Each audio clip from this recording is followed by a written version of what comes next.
எனக்கு பரிமாற அத்த சுட்ட கருவாடே பசிக்கு உதவாம பண்ணுறிய பெரும்பாடே வரட்டும் திருநாளு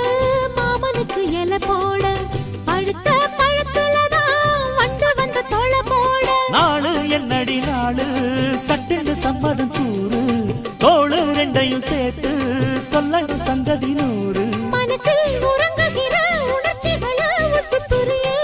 விவரம் அறிஞ்சிருந்தும் மறந்தது போல் பசப்புரியே ஜில்லா முழுக்க நல்லா தெரியும் மனசு கிள்ளாதே எல்லா மனசு பொல்லா மனசு வெளியே சொல்லாதே நீ விட்டா எகுருவே ஒரு பட்டா எழுதுவே அதை எத்தனை கண்ணுங்க பார்க்கும் அட என்னன்னு எதுன்னு கேட்கும் குளிர் காத்து பட்டதும் பூத்த மொட்டுக்கு சிலிர்ப்பு வந்துடுச்சு அட நேற்று தொட்டதும் சூடு வந்ததும் நினைப்பில் வந்துருச்சு